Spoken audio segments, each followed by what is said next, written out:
야, 북중미 월드컵 세 나라에서 하고 있잖아요. 캐나다, 미국, 멕시코. 근데 그 인터넷 댓글 보니까 북중미 월드컵 3개국에서 한다고 그랬더니 북한, 중국, 미국에서 하냐. 누가 거기 그런 사람들 관심이 없어서 지금 응원이 안 되는 거예요. 남아공과의 게임이 지난 목요일에 있었는데 여러분 기도해 주신 덕분에 우리가 교직원 퇴소에 2년 만에 잘 다녀왔거든요. 마지막 날인데 아침 10시에 하잖아요. 그래서 방 하나, 저희가 묵었던 방, 저희 내외가 묵었던 방을 레이트 체크아웃 신청하고 돈을 조금 더 내고 코딱지만한 방에 13명이 따닥따닥 앉아가지고 그거 봤는데요.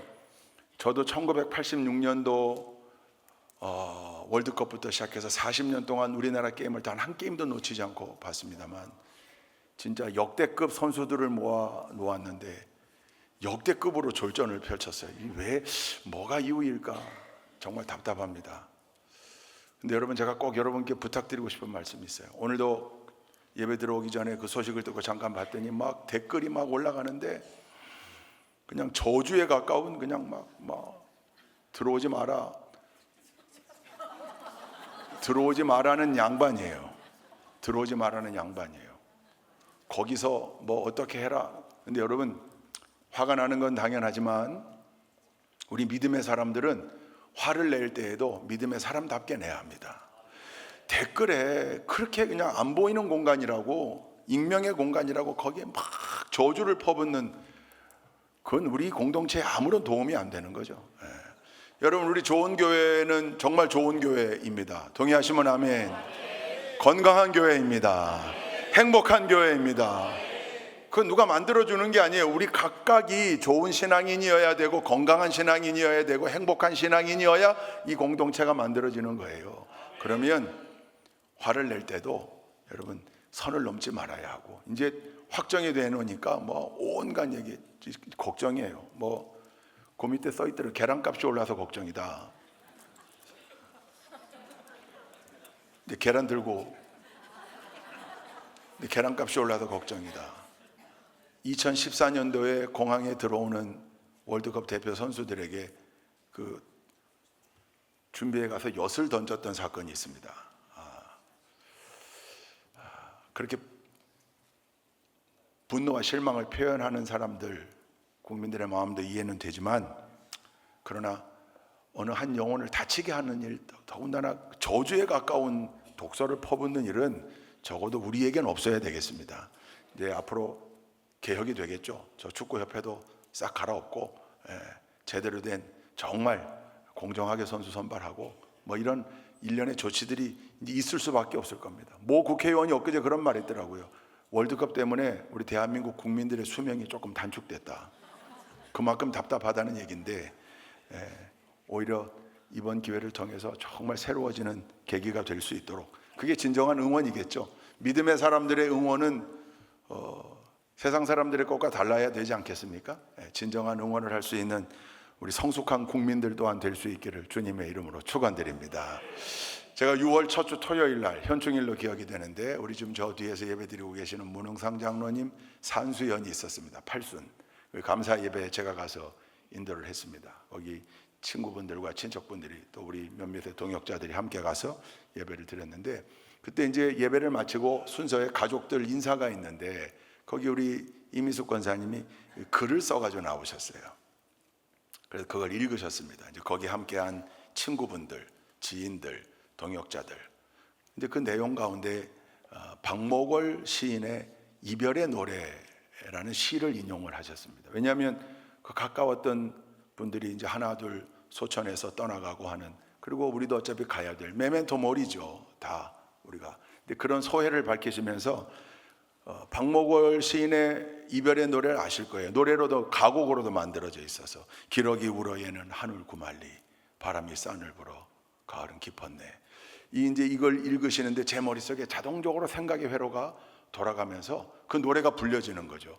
기러기 울어 얘는 속으로 그때 하늘 구말리 바람이 산을 불어 가을은 깊었네.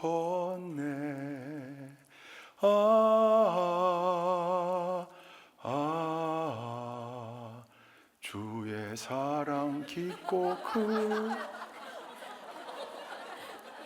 이게 어찌된 일입니까? 분명히 이별의 노래로 시작했는데, 그래서 아닌데 이게 다시 속으로 기러기 우러예는 하늘, 어디서부터 잘못된 건가?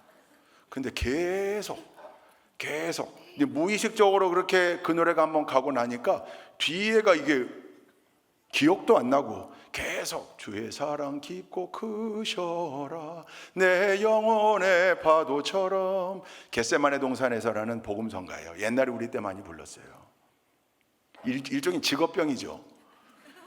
이게 가요를 부르다가 코드 변환이 비슷해지면 전부 찬송가로 흘러가요. 그런 노래가 참 많아요. 이제 와서 유튜브를 찾아보니까 그게 네 글자가 똑같지만 음이 잘못됐더라고요.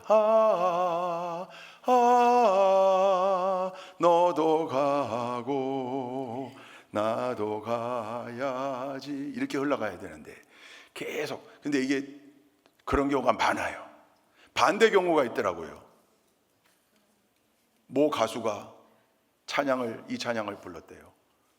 사랑하는 나의 아버지. 그 우리 잘 아는 찬양이에요. 그 후렴이 그렇게 되죠. 나 주의 이름 높이리, 나 주의 이름 높이리, 파란 하늘 아래서 자유롭게 주의 이름 높이리, 전능하신. 그런데 너무 맞는 거예요. 이게 음도 맞고 노래 가사도 너무 잘 어우러져요. 이 양반도 이게 자기 쪽 세계에서 항상 불렀던 노래의 가사가 여기 삐집고 들어와서 뭐 큰 사고도 아니에요. 왜냐하면 노래 뜻 가운데 이상한 노래 가사가 없었거든요. 이제 무의식적으로 이렇게 발동이 되는 거예요.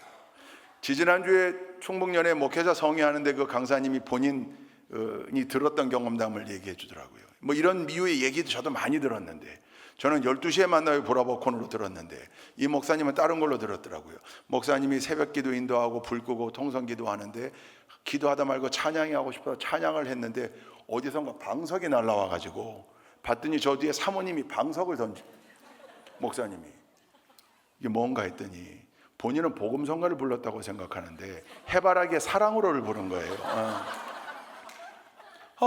영원히 변치 않을. 사모님이 놀래가지고 방석을 집어던진 거죠. 대부분 이런 일들이 왜 일어나는가? 의식의 세계에서는 일어나지 않아요. 우리가 의식을 내려놓고 우리가 흔히 얘기할 때 멍 때릴 때, 의식을 작동시키지 않을 때, 그때 우리의 무의식의 영역에서 생각의 회로가 돌아가다가 불쑥 튀어나오는 거죠. 여러분, 무의식, 영어로는 unconsciousness 이렇게 돼 있어요. 그러니까 의식이 없는 상태인데 코마는 아니에요. 아파서 의식이 없는 상태가 아니에요. 깨어있고 숨쉬고 있지만 의식이 작동되지 않고 무의식이 작동되는 상태, 그게 unconsciousness예요. 무의식이 언제부터 얘기됐는가? 불과 100년밖에 안 돼요. 1900년도에 위대한 심리학자 지그문트 프로이트가 자기의 책에서 무의식을 이야기합니다. 여러분, 무의식은 발명한 거예요? 발견한 거예요? 발견한 거죠. 있었던 건데 그 이전까지는 전부 그저 우리의 생각과 마음이라고만 표현했는데 이 지그문트 프로이트가 우리가 의식하지 못하는, 생각하지 못하는 또 다른 생각의 영역이 있더라. 그게 무의식이에요. 근데 이 프로이트는 이 무의식을 어떻게 봤냐면 우리의 본능이 저장되고 표출되기 어려운, 누군가에게 표출하면 불편해지는 그런 본능을 억압해서 거기에 저장해 놓았고, 상처받았던 경험들을 저장해 놓았고, 이런 욕망, 탐욕 이런 것들을 거기 의식으로 눌러놓은 저 밑에 우리 생각의 심연의 한 공간, 그걸 무의식이라고 주장한 겁니다. 위대한 발견이죠. 지금은 또 프로이드가 뭐라고 했냐면 무의식은 우리가 꼭꼭 눌러둔 어두운 창고인 동시에 펄펄 끓고 있는 본능의 냄비이다, 이런 표현을 책에 썼어요. 그러니까 프로이드에게 있어서는 이 무의식은 굉장히 억압시켜 놓은 상처, 본능, 잠가둔 것, 뭐 이런 개념인 거죠. 근데 이게 순간순간 툭툭 튀어나오는 거죠. 그게 바로 끓는 압력솥의 비유가 이거예요. 그렇게 잘 누르는 놨지만 의식으로 이걸 다 누를 수가 없다. 그러니까 압력이 차면 그 압력밥솥의 그 흔들리는 그 뚜껑이 살짝 흔들리면서 치칙 하는 것처럼 어느 순간 삐져 올라온다. 스트레스 상황이 될 때, 정서적으로 억압받는 상황이 될 때, 비정상적인 감정의 회로가 돌아갈 때 자기도 주체할 수 없게 무의식의 내용이 올라온다는 거죠. 오늘 우리가 읽은 본문하고 사실은 굉장히 잘 연결되는 프로이트의 주장이에요. 근데 무의식은 그럼 이렇게만 얘기하는 거 아니요. 프로이트의 제자인 칼 융이 선생님 프로이트의 주장을 그대로 다 받아들이면서 동시에 새로운 지평을 엽니다. 무의식이 선생님 프로이트가 말한 것처럼 그렇게 억압된 상처나 감정 또는 성욕, 본능 이런 것만 있는 줄 알았더니 아니, 거기 보니까 엄청나게 긍정적인 에너지가 있더라. 하나님께서 우리를 만드실 때 거기 그저 무의식을 그렇게만 만들어 놓은 게 아니고, 무의식은 그런 창고일 뿐만 아니라 인류의 지혜와 영성이 담긴 거대한 바다이기도 하다, 이렇게 표현했어요. 그러니까 긍정적 영역 공간도 있더라. 쉽게 말하면 제가 여러 번 말씀드렸지만 파스칼이 얘기했던 우리 안엔 빈 공간이 있는데 그 빈 공간은 오직 하나님으로만 채울 수 있다. 뭐 돈, 명예 뭐 이런 걸로 채울 수 없다. 오직 하나님으로만 채울 수 있다. 그게 온 인간이, 모든 인간이 가지고 있는 종교성이라고 할 수 있겠죠. 하나님을 향한 갈망, 결정적 순간에 절대자를 향한 생각, 갈망, 이게 일어나는 이유가 무엇인가? 우리의 무의식의 한 공간이 이걸로 채워져 있기 때문이다. 물론 칼 융은 개인 무의식과 집단 무의식을 이야기하기도 하고, 그래서 개인 무의식을 콤플렉스로 말하기도 하고 뭐 여러 가지를 주장했지만, 그러나 이 지금 무의식에 대한 이해 라인 가운데 보면 지금은 또 프로이트가 무의식을 기가 막히게 발견해냈고 무의식을 부정할 사람이 없거든요. 칼 융은 그 무의식의 긍정적 영역을 주장했고, 시간이 지나면서 거기 현대심리학, 인지심리학이 다시 그 위에 얹혀지면서 뇌과학이나 인지심리학에선 그 무의식은 지금은 또 프로이드가 얘기했던 그 무의식의 영역, 칼 융이 얘기했던 영역뿐만 아니라 또 하나의 기능이 있는데, 그건 자동화 백업 프로그램이, 백그라운드 프로그램이 돌아가는 것과 같다. 이건 무슨 말이냐면 우리가 의식 세계 속에서 계속 반복하는 행동으로 말로 반복하는 일들이 자기도 모르게 무의식에 저장이 되면서 프로그래밍화 된다. 더 쉽게 말하면 늘 모든 일에 의식, 불평, 불만, 짜증을 계속 반복하는 사람은 자기도 모르게 그게 무의식의 자동화 프로그램으로 저장되어 있다가 의식하지 않았는데도 불구하고 그런 반응이 툭툭 튀어나오게 되더라. 그러니까 우리는 뭘 자꾸 훈련해야 된다. 뭘로 채워야 된다? 말씀으로 묵상하는 것, 기도하는 것, 찬양하는 것, 감사하는 것, 이걸 자꾸 의식 세계 속에서 반복할 때 우리의 무의식에 자동적으로 발동되어지는 백그라운드 프로그램에 말씀이 생각나게 하는 것, 기도하게 하는 마음, 찬양이 튀어나오게 하고 늘 어떤 상황에서도 긍정을 얘기하고 감사를 얘기하는 프로그램이 돌아가게 만들어야 된다는 거죠. 우리의 뇌가 모든 걸 의지적으로 실행할 수 없다는 거예요. 이를테면 심장아 뛰어라, 심장아 뛰어라, 심장아 뛰어라, 이렇게 생각하는 사람이 없어요. 이건 지금 뛰고 있어요. 근데 사실 모든 걸 뇌에서 관장하고 있는데 이건 지금 자동화 프로그램으로 뛰고 있어요. 심장이 뛰니까 펌프질을 해가지고 혈액이 돕니다. 이 모든 게 다 의식으로 돌아가질 않아요. 지금 무의식의 영역 속에 자동화 프로그램으로 돌아가고 있어요.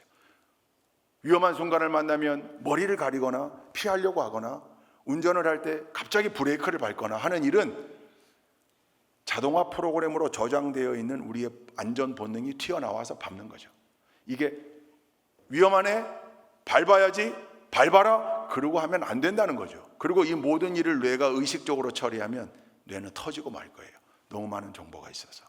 그러니 이거 자동화 프로그램으로 무의식 회로에 저장된다는 사실이 너무 잘 이해가 돼요. 그러고 보니까 무의식에 대한 위대한 발견 세 가지가요, 우리 신앙에서 말하는 인간론, 오늘 특별히 우리가 읽은 본문의 내용하고도 너무 잘 맞아떨어져요. 프로이드가 얘기했던 대로 우리의 깊은 은밀한 곳, 우리 저 마음의 심연 속에, 무의식엔 나도 제어할 수 없는 죄성, 분노, 이 냄비가 끓고 있고, 칼 융이 말한 대로 그러나 또한 그 옆에는 하나님을 갈망하는 영적인 방도 있고, 그리고 그 위에는 현대 심리학, 인지 심리학의 말대로 우리의 삶의 방향을 결정할 수 있는 강력한 자동화 프로그램이 계속 쌓여지고 프로그래밍 되고 있다. 다 인정할 수 있어요.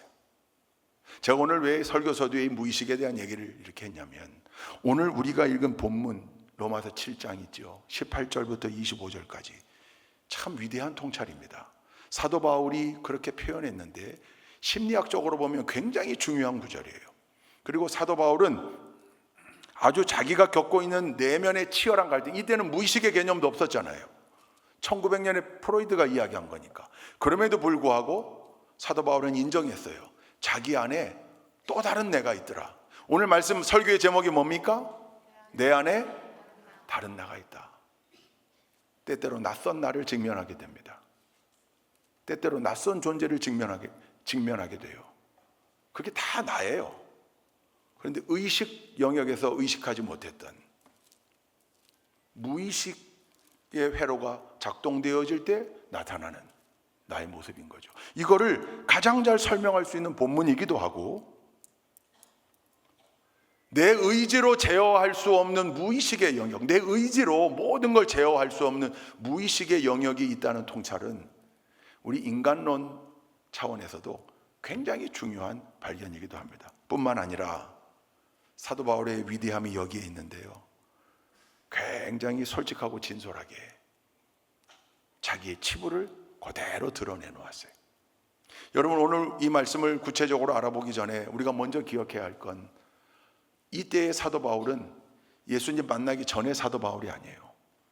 예수님을 다메섹 도상에서 만났고, 강력하게 만났고, 신비하게 만났고, 그리고 그의 삶이 완전히 드라마틱하게 180도 변화되어졌고, 그 이후에 다메섹에서 복음을 즉시 전했고, 예루살렘에 돌아와 예루살렘 총회로부터 인정받았고, 그리고 자기 고향 다소로 내려가서 10년이 넘는 세월 속에 계속 훈련받고 사명 감당하고 난 이후에 안디옥으로 와서 바나바의 안내대로 안디옥으로 와서 바나바와 함께 동역하며 사역의 정점에 있을 때 로마서를 썼어요. 가장 훌륭할 때입니다. 사도 바울이 가장 위대한 사역을 감당할 그때에 오늘 이 본문을 표현한 겁니다. 한마디로 말하면 내 의식으로 무의식을 제어할 수 없다. 내 의지로 내 존재를 변화시킬 수 없다. 내 힘으론 안 되더라.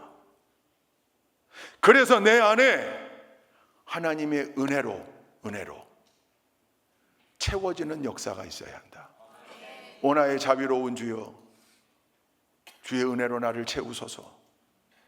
은혜로 채워질 때 우리 무의식의 창고가, 우리 의식의 공간이 하나님의 은혜로 채워질 때, 거기에서 순간 말씀이 나오고, 순간 기도가 터져 나오고, 순간 찬양이 울려 퍼지고, 순간 감사와 할 수 있다는 긍정과 격려와 위로가 나올 수 있다는 말이죠. 그게 늘 욕지거리하고 입에 걸레 물고 살고 늘 불평하고 부정하고 하는 사람들은 순간순간 자기도 모르게 부정을 행동하게 되고, 부정을 말하게 되고, 상처 주는 말을 내뱉게 되고 할 수밖에 없다는 거예요. 그걸 사도 바울이 철저하게 깨닫고 오늘 이 본문 말씀을 쓴 겁니다. 그러니 여러분, 이게 얼마나 위대한 통찰입니까? 하나님이 사도 바울을 통하여 이 깊은 지혜를 쓰게 했고, 2000년이 지난 오늘날 사도 바울의 이 기록을 통해 우리도 나의 모습을 되돌아보게 됩니다. 각자를. 말씀의 결론은 이미 나왔습니다. 여러분, 내 의지로 안 된다. 의식과 무의식의 세계를 나눌 때 의식의 세계가 넓을까요? 무의식의 세계가 넓을까요? 그렇게 될 것 같죠? 아니요. 의식의 세계는 10%에 불과하고요, 무의식의 세계가 90%라고들 이야기해요. 빙산에 표현합니다. 위로 조금 나와 있는 거, 밑으로는 어마어마하게. 여러분, 우리 기독교는 포장지를 바꾸는 종교가 아닙니다. 겉 포장지를 바꾸는 종교가 아니라고요. 속 사람이 변화되어지는 믿음입니다. 근데 그렇게 하려면 내 의지가 중요합니까? 여러분, 내 의지와 결단은 언제 중요하냐? 그렇게 변화를 경험하고 하나님의 자녀의 정체성을 가지고 난 이후에 끊임없이 중요해집니다. 뭘로? 사명을 감당하겠습니다. 헌신하겠습니다. 봉사하겠습니다. 낮아지겠습니다. 섬기겠습니다. 겸손하겠습니다. 다 의지와 결단입니다. 필요해요. 그러나 근본적 변화뿐만 아니라 그게 필요한 성화의 과정에서도 그 모든 일이 내 의지로만 가능되어질까? 아니라는 겁니다. 변화되어지는 순간에도 하나님의 은혜가 필요하고 내 의지와 결단을 실행하는 모든 과정에 있어서도 늘 하나님의 은혜가 필요하다. 이 결론을 마음에 품고 머릿속에 담은 채로 오늘 이 말씀을 한번 들어가 봅시다. 사도 바울이 위대하게 쓴 귀한 말씀 18절 19절 함께 읽습니다. 18절 19절 시작. 나는 내 속에 곧 내 육신 속에 선한 것이 깃들여 있지 않다는 것을 압니다. 나는 선을 행하려는 의지는 있으나 그것을 실행하지는 않으니 말입니다. 나는 내가 원하는 선한 일은 하지 않고 도리어 원하지 않는 악한 일을 합니다. 이건 뭔가 분열된 상태죠. 첫째, 이게 충돌이에요. 이걸 심리학적으로 표현하면 의식과 무의식의 충돌이라고도 표현할 수 있을 거예요. 나는 분명히 내 의지를 가지고 하나님의 말씀을 내 의식의 영역 속에 새겨놓고 그 말씀을 늘 묵상하고 말씀대로 살려고 노력하고 있고, 그래서 사명을 감당하고 있는 사도 바울이 사역의 정점에 있는데, 그럼에도 불구하고 때때로 자기를 괴롭히는 자기 안의 죄성을 발견하는 거죠. 도대체 이건 무슨 조화인가? 머리로는 사랑해야지, 감사해야지, 격려해야지, 응원해야지, 품어줘야지, 용서해야지 이렇게 이야기하고 있는데, 내 속에 억압되어 있는 본능과 상처, 그 속에 깊은 영역 속에 있는 내 본능은 미워해, 시기해, 욕심 부려도 괜찮아. 음란의 생각과 음란의 마음의 길로 자꾸 안내한다는 거죠. 사도 바울이 지금 위대한 대사도로 있음에도 불구하고 자기 속에 일어나는 이 충돌로 괴로워하고 있는 걸 그대로 지금 표현하고 있는 겁니다. 나는 분명히 하나님 뜻대로 살기로 다짐했고, 그래서 일생 동안 사명을 감당하며 그 숱한 고난을 받아가며 이렇게 사역하고 있는데, 그럼에도 불구하고 왜 순간순간 내 속에 이 더러운 것들이 나를 이렇게 괴롭게 하는가? 혹시 이 탄식으로부터 예외인 분 있습니까? 제가 장담컨대 단 한 사람도 없습니다. 저를 포함하여 모두가 다 마찬가지입니다.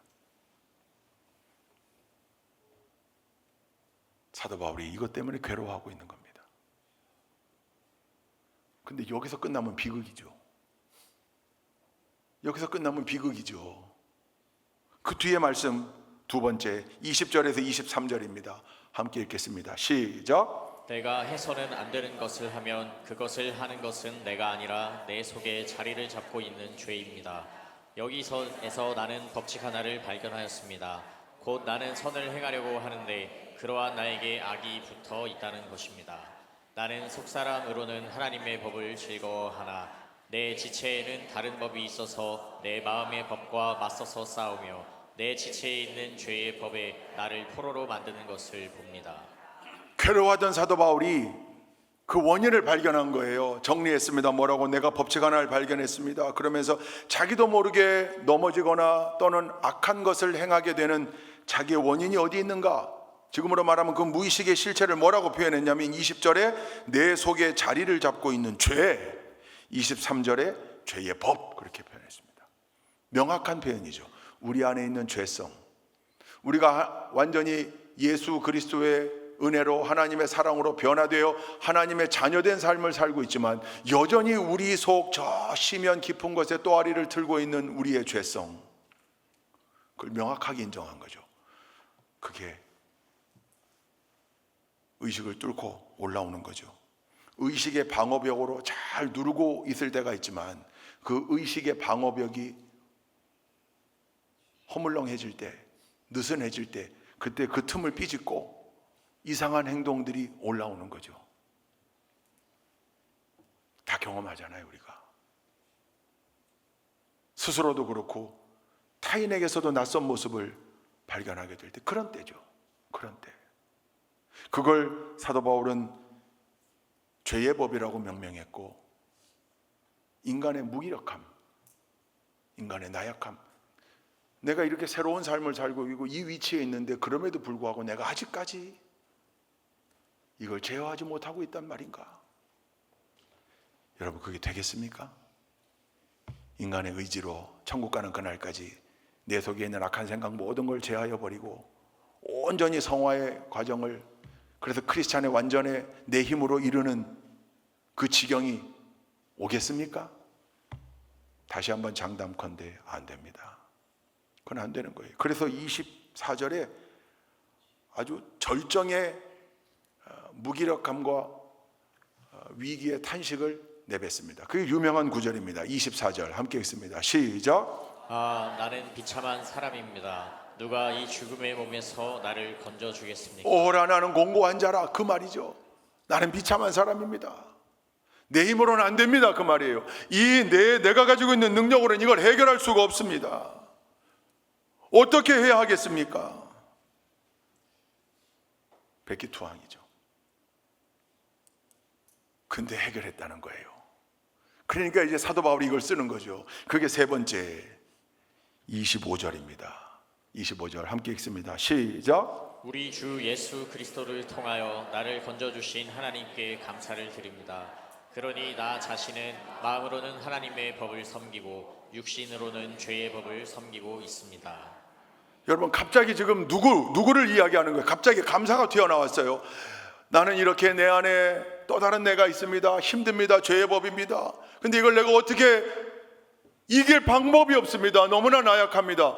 그리고 난 다음에 갑자기 뭐라고 지금 25절에 7장의 마지막 절이거든요.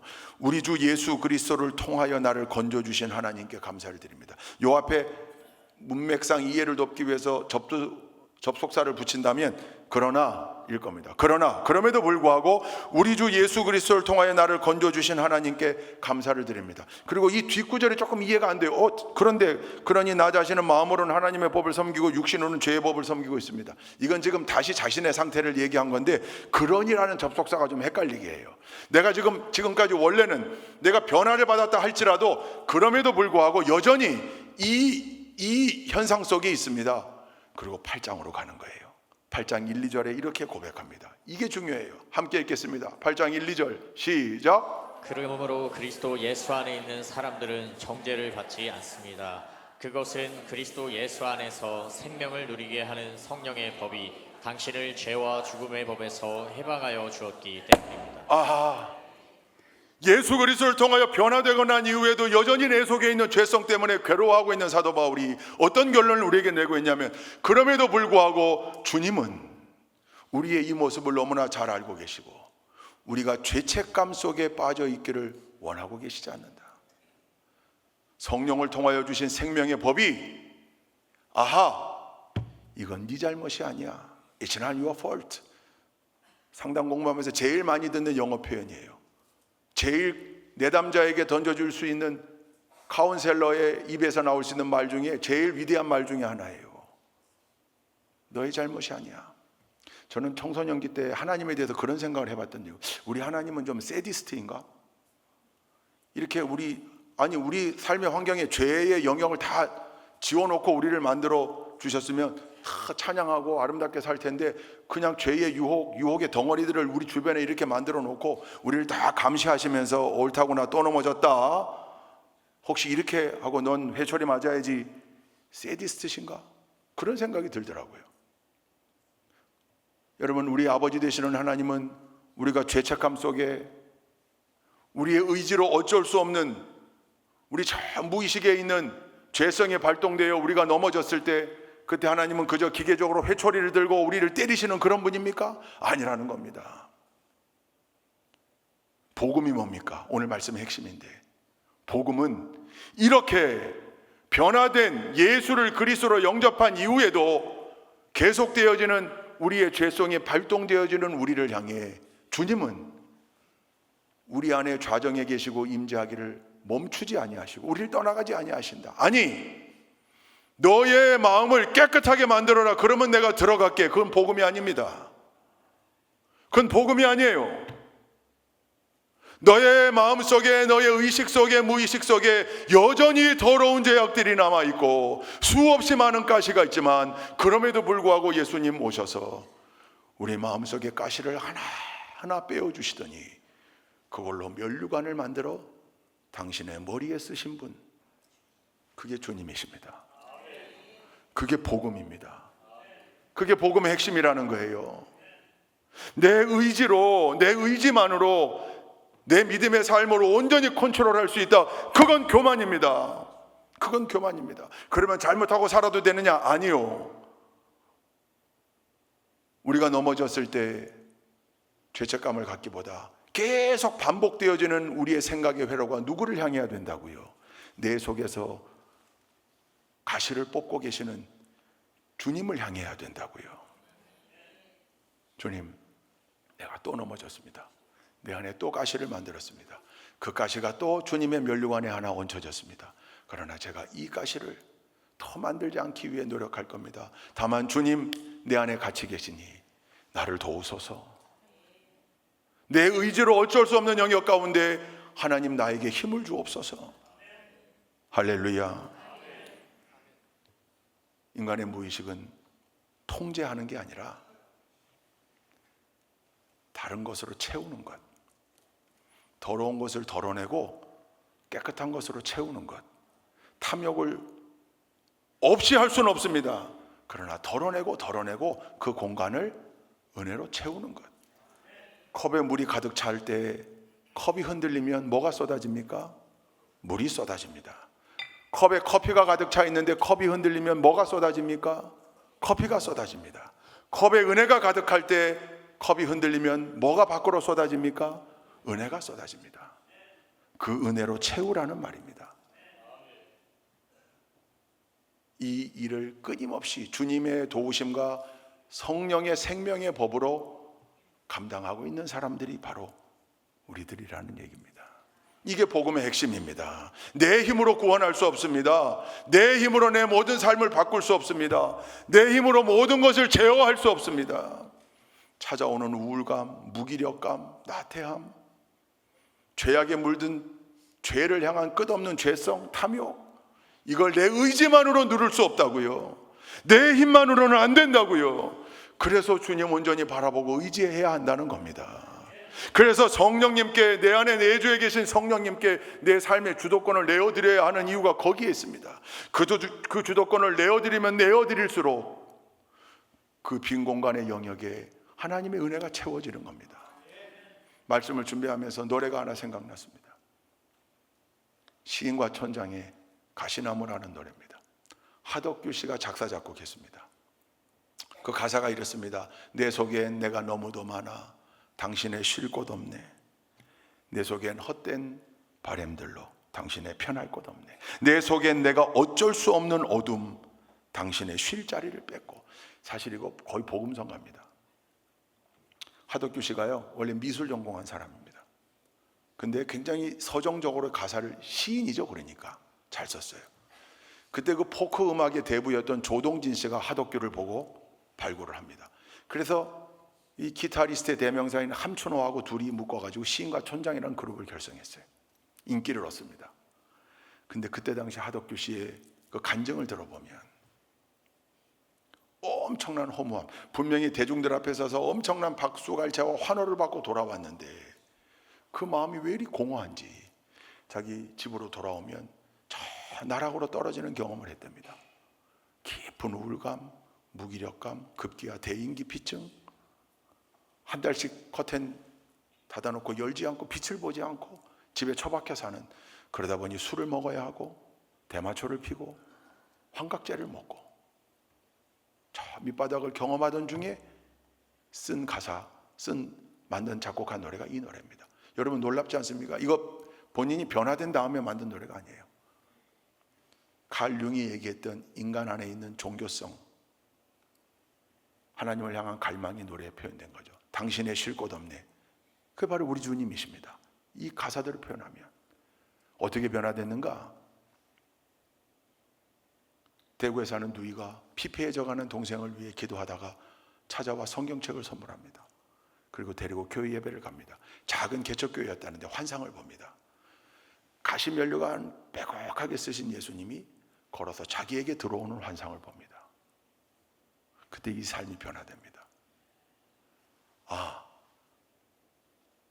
내 안이 깨끗해야 주님 들어오시겠다가 아니고 내 안은 온통 가시로 남을 찌르는 가시로 온통 가득 차 있는데 그 공간 안에 예수님이 들어오셔서 그 가시를 하나씩 뽑으시더니 자기 머리에 덧쓰셨다. 하덕규 목사의 간증 속에 나오는 표현입니다. 변화되어지고 신학을 공부하고 백석예술대학교 교수로 실용음악과 교수로 지내다가 은퇴하고 지금 침례교 목사님으로 지내고 있습니다. 하덕규 목사님이 만난 예수 그리스도, 그분은 어느 때에 하덕규 목사의 심령으로 오셨는가? 너무 더러울 때, 가시로 꽉 차 있을 때, 그때 돌아오신 주님이 들어오셔서 그 시면을 청소하시고 박혀진 가시를 뽑아 당신의 면류관에 보태셨다. 여러분, 그래서 우리에게 소망이 있습니다. 그래서 우리는 하나님의 은혜에 감사하는 겁니다. 내 의지로 어쩔 수 없는 일들이 너무 많습니다. 여러분, 우리 힘으로 할 수 없는 일들, 우리의 저 시면 속에 무의식에 지금도 작동되고 있는 수많은 죄성, 코딩해 놓은 나쁜 습관들,